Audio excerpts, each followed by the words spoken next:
শাকপথাৰ গাঁৱৰ আমাৰ সভানেত্ৰী বাইদেউ, লগতে অসমীয়া মহিলা মঞ্চৰ কৃষ্ণা গগৈ বাইদেউ, লগতে এই গাঁৱৰে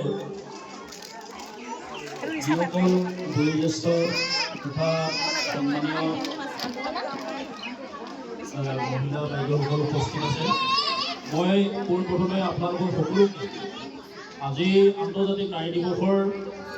শুভেচ্ছা জ্ঞাপন কৰিছোঁ। আজি এই শুভ দিনটো আপোনালোকৰ আজি খুব ভাল লাগিছে। ইয়াত যদিও আজি মহিলাৰ সংখ্যা খুব তাকৰ বা তথাপিতো আমাৰ কাৰণে এটা খুব সুন্দৰ ধৰণৰ এটা আশাৰ বতৰা এইটো কাৰণে যে আচলতে ইমান ভিতৰুৱা এখন গাঁৱত আজি যে আন্তৰ্জাতিক নাৰী দিৱসৰ দৰে নাৰী অনুষ্ঠান আজি তেওঁলোকে উদযাপন কৰিবলৈ সাহস কৰিছে বা নিজকে সাহস বান্ধিছে তেওঁলোকে অন্তৰত, আৰু তেওঁলোক যে আজি এনেকৈ হ'লেও ওলাই আহিছে আৰু ইয়াৰ ওপৰত সংগতি ৰাখি তেওঁলোকে যি প্ৰতিযোগিতা আয়োজন কৰিছে, চিত্ৰাংকন প্ৰতিযোগিতা হওক, আবৃত্তি প্ৰতিযোগিতা হওক বা আধুনিক গীতৰ প্ৰতিযোগিতা হওক, বিহু নাচৰ প্ৰতিযোগিতা হওক, বিয়া নামৰ প্ৰতিযোগিতা হওক, এই প্ৰতিযোগিতাবিলাক যে তেওঁলোকে আয়োজন কৰিছে বা আয়োজন কৰিবলৈ তেওঁলোকক যিকেইগৰাকী স্বনামধন্য বাইদেউসকলে যি উদ্যোগ গ্ৰহণ কৰিছে, এই সঁচাকৈ মানে আচলতে শলাগ ল'বলগীয়া। যিহেতু এই মুহূৰ্তত প্ৰান্তে প্ৰান্তে দেখা গৈছে যে বহু সময়ত মহিলাসকল বিভিন্ন সময়ত নিৰ্যাতিত হয়,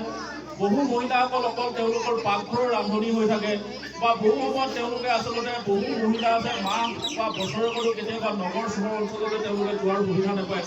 ঘৰতে আবদ্ধ হৈ থাকে বহু মহিলা। আৰু তেওঁলোকৰ যিহেতু এই আন্তৰ্জাতিক নাৰী দিৱসে মহিলাসকলৰ তেওঁলোকৰ অধিকাৰৰ প্ৰতি, তেওঁলোকৰ সমাজত তেওঁলোকৰ দায়বদ্ধতা অধিকাৰৰ প্ৰতি তেওঁলোকক যি সচেতনতা কঢ়িয়াই আনিছে, আন্তৰ্জাতিক নাৰী দিৱসে যি সচেতনতা কঢ়িয়াই আনিছে, আৰু এই সচেতনতা নিশ্চয় অসমৰ বিভিন্ন প্ৰান্তত শিক্ষা অনুষ্ঠান হওক বা অসমৰ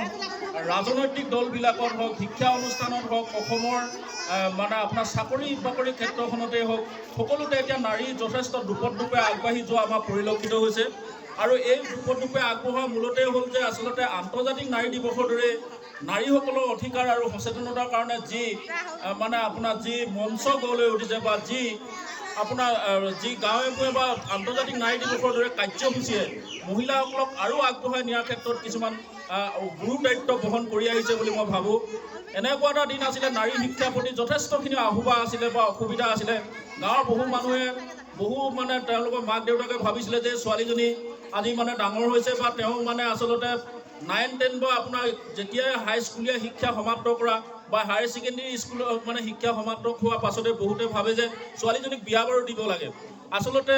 তেওঁলোকৰ ছোৱালীজনীক মানে বহুতে কেতিয়াবা বুজা ধৰণে ভাবি লৈছিলে যে মানে ছোৱালী ডাঙৰ হৈছে বিয়া দিব লাগে, বা ছোৱালী শিক্ষা দীক্ষাৰ ক্ষেত্ৰতো মানে তেওঁলোকৰ তেতিয়া ছোৱালী পঢ়াইনো কি লাভ আছে, বেলেগৰ ঘৰলৈ যাব লাগিব, এই এনেকুৱা ধৰণৰ কথাবোৰ কিন্তু আমি জনাত আজি 20-25 বছৰ আগত যথেষ্ট ধৰণৰ আমাৰ সমাজবিলাকত এইবোৰ কথা চলি আছিলে। কিন্তু আজি আপুনি যদি যাওঁতে বিশ্ববিদ্যালয় বা মহাবিদ্যালয়লৈ যদি যায়,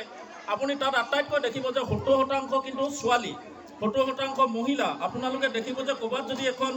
ভাল সভা সমিতি হৈছে, তাত আপোনালোকে দেখিব যে অকল পুৰুষতকৈ মানে মহিলাৰ সংখ্যাটো সদায় বেছি। আৰু এতিয়া দেখা যায় যে আচলতে আপোনালোকে বিভিন্ন সময়ত দেখে যে আজি মানে আপোনাৰ ৰাজনৈতিক দলৰ মিটিং এখনতেই হওক বা য'তেই নহ'লেও আপোনালোকে তাত দেখিব মহিলাসকলৰ উপস্থিতি আটাইতকৈ বেছি মানে। আৰু বহুতে আজি ক'ব খোজে যে মহিলাসকল আজিকালি এনেকুৱা এটা সচেতন হৈ উঠিছে, তেওঁলোকে খুব কম দিনৰ ভিতৰত অসমখন হয়তো মহিলা প্ৰধান এখন মানে ৰাজ্যলৈ পৰ্যাবেক্ষিত হ'ব। কাৰণ আপুনি চাব, যদি এই মুহূৰ্তত আপুনি দেখে ইয়াত পুৰুষৰ সংখ্যাটো তেনেই তাকৰ, পুৰুষৰ সংখ্যা বহুত তাকৰ, কিন্তু দেখিব যে ইয়াত মহিলাৰ সংখ্যাই সৰ্বাধিক। যে আপুনি ভাল মিটিং এখনত দেখিব, তাত দেখিব আপোনাৰ 50জনী যদি মহিলা হয়, তাত 10জন পুৰুষ। আৰু আপুনি যদি চাই এই পুৰুষসকল এই মুহূৰ্তত কি কৰি আছে বুলি যদি চাই, বহু গাঁৱত আপুনি দেখিব, ইয়াৰ কথা মই নাজানো, বহু গাঁৱত আপুনি দেখিব যে পুৰুষসকলে ক'ৰবাত নতুবা তাছ খেলি আছে, ক'ৰবাত নতুবা কেমবৰ্ড খেলি আছে, ক'ৰবাত নতুন পটভাটিত কোনোবা বহি আছেগৈ গৈ। গতিকে গোটেই অৰ্ধপতনটো হৈছে এতিয়া পুৰুষৰ, কিন্তু মহিলাসকলৰ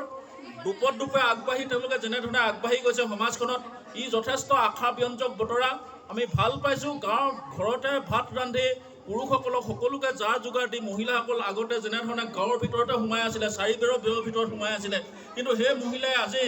তেওঁলোকে আজি সমাজখনক প্ৰতিনিধিত্ব কৰিব পৰাকৈ, সমাজখনক তেওঁলোকে আগবঢ়াই নিব পৰাকৈ তেওঁলোকে কিন্তু আজি মানে তেওঁলোক নিজৰ ওপৰত নিজে ভৰিত থিব দিব পৰা হৈছে। বহু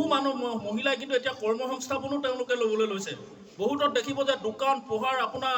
ব্যৱসায় বাণিজ্য আৰু এতিয়া দেখিব যে আমি দেখিছোঁ এতিয়া শেহতীয়াভাৱে যি নিয়োগৰ আঁচনি হৈছে আমি দেখিছোঁ যে যিবিলাক নতুন নতুন ল'ৰা ছোৱালীক য'ত মানে এতিয়া চৰকাৰখনে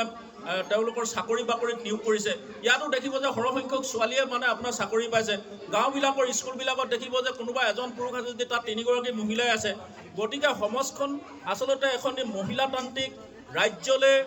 মানে আচলতে ক্ৰমবৰ্ধমানভাৱে পৰ্যবেক্ষিত হৈছে বা গতি কৰিছে এইটো এটা ভালেই কথা আৰু মানে কি মহিলাসকলক যিহেতু প্ৰকৃতিৰ লগত তুলনা কৰা হয় মহিলাসকল সৃষ্টিৰ প্ৰতীক মহিলাসকল সৌন্দৰ্যতাৰ প্ৰতীক মহিলাসকল যদি নহয় আচলতে সৌন্দৰ্যতাই নাথাকে বা পৃথিৱীৰ অস্তিত্ব পৃথিৱীত মানৱ জাতি বা প্ৰাণীকুলৰ অস্তিত্বই টিকি নাথাকে গতিকে তেনে এটা ক্ষেত্ৰত মহিলাসকল যে সচেতন হৈছে মহিলাসকলে যে আজি এই গাঁৱৰ ভিতৰলেখীয়া জেগাটো যে আন্তৰ্জাতিক নাৰী দিৱস পাতিবলৈ তেওঁলোক উৎসাহিত হৈছে আগবাঢ়ি আহিছে এইটো কিন্তু সমাজখনৰ কাৰণে এটা ইতিবাচক দিশ বুলি মই ভাবোঁ আৰু মই ভাবোঁ আজি এই খুব কম মহিলা বা কম মানুহ উপস্থিত থকা মিটিং এখনত আজি উপস্থিত হ'বলৈ পায়ো মই যথেষ্ট আনন্দ প্ৰকাশ কৰিছোঁ যিহেতু আমাৰ এতিয়া নগৰীয়া অঞ্চলততো মহিলাসকলে বহুত সচেতন তেওঁলোকে সদায় মানে তেওঁলোকে ইলেক্ট্ৰনিক মাধ্যম বা তেওঁলোকে বিভিন্ন প্ৰচাৰ মাধ্যম বা তেওঁলোকে ৰাস্তা ঘাটে বিভিন্ন অনুষ্ঠান প্ৰতিষ্ঠানলৈ গৈ থাকোঁতে তেওঁলোকে বহু সচেতনমূলক কিছু তেওঁলোকে কাম কাজ হওক বা তেওঁলোকে কিছু দৃশ্যপট দেখে কিন্তু আমাৰ ইয়াত এনেকুৱা ধৰণৰ হৈছে যে মহিলাসকলে গাঁও অঞ্চলবিলাকত এতিয়াও বহু অঞ্চলত মানে পীড়িত হৈ আছে তেওঁলোকে বহুত মই কৈছোঁ যে বাৰে বাৰে তেওঁলোকে কেতিয়াবা মাহটো বা বছৰটো কেতিয়াবা ওলাই গৈ নগৰত ক'ৰবাত মানে আপোনাৰ ভাল বিয়া এখন সভা এখন বা টাউনত বজাৰ সমাৰ কৰিবলৈও তেওঁলোকে সুবিধা নাপায় গতিকে আচলতে গাঁৱৰ আমাৰ যিসকল নিমাতী কন্যা তেওঁলোকক আমি এই মুহূৰ্তত মাত মাতিব পৰা তেওঁলোকৰ সচেতনতা আমি আনিব পৰা আৰু এটা কথা আপোনালোকে চাব যে আইনগত দিশ আজি বহু মহিলা এতিয়াও পেপাৰখন মেলিব নোৱাৰি ক'ৰবাত নি কোনোবাই বিক্ৰী কৰি দিয়াৰ পৰা আদি কৰি মহিলাসকলে মানে আচলতে তেওঁলোকৰ নিজৰ অধিকাৰৰ পৰা বঞ্চিত হৈছে বা তেওঁলোকে আচলতে আইন মানে যিটো ডমেষ্টিক আইন বুলি কয় যিবিলাক আচলতে পাৰিবাৰিক মানে বহুতৰ আজি ঝেমেলা থাকে বা বহুতে মানে এই যিবিলাক সমস্যা হৈছে আইনগতভাৱে তেওঁলোকৰ এতিয়া সচেতন হোৱাৰ সময় আহিছে গতিকে মই ভাবোঁ যে কি মহিলাসকলৰ এনে মিটিং মাটাঙে এনেধৰণৰ অনুষ্ঠান প্ৰতিষ্ঠানে বা এনে আন্তৰ্জাতিক নাৰী দিৱসৰ দৰে অনুষ্ঠানে মহিলাসকলক সচেতন আৰু সজাগতাৰ ক্ষেত্ৰত এক ইতিবাচক যথেষ্ট ইতিবাচকভাৱে মানে আপোনাৰ প্ৰভাৱ পেলাব আৰু এইটো ভৱিষ্যতলৈকে যাতে ইয়াত যিসকল মহিলা বাইদেৱে অহোপুৰুষাৰ্থ চেষ্টা কৰি নিজৰ ঘৰৰ দহুবন কাটি কৰি ঘৰৰ সমস্ত কাম বন পেলাই দহুবন কাটি কৰি তেওঁলোকে যি মানে যি ধৰণে তেওঁলোকে এই অনুষ্ঠান ভাগ আয়োজনৰ কাৰণে তেওঁলোকে অহোপুৰুষাৰ্থ চেষ্টা কৰিলে তেওঁলোককো মই এই মুহূৰ্তত ধন্যবাদ জ্ঞাপন কৰিছোঁ আৰু অনাগত দিনত যেন আৰু তেওঁলোকে এনেধৰণৰ অনুষ্ঠান প্ৰতিষ্ঠান ইয়াতকৈ শক্তিশালী ৰূপত আয়োজন কৰি যাতে মহিলাসকলক গাঁৱৰ মহিলাসকলক যাতে তেওঁলোকে সজাগ আৰু সচেতনতাৰ ক্ষেত্ৰত এক গুৰুত্বপূৰ্ণ ভূমিকা গ্ৰহণ কৰিব বুলি আশা ৰাখিলোঁ বৰ দীঘলীয়াকৈ নকৰোঁ বহুতবোৰ বাইদেউ আছে তেওঁলোকো নিশ্চিতভাৱে বক্তব্য আগবঢ়াব আন্তৰ্জাতিক নাৰী দিৱস সম্পৰ্কত গতিকে মই এই চেগতে এইকেইটাকে মই বক্তব্য আগবঢ়ালোঁ আৰু খাটপথাৰ গাঁৱৰ সমূহ ৰাইজলৈ মই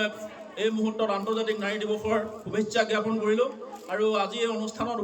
উপস্থিত থাকিবলৈ পাই মই নিজে যথেষ্ট আনন্দিত হৈছোঁ ইয়াকে ক'লোঁ ধন্যবাদ জয় আই অসম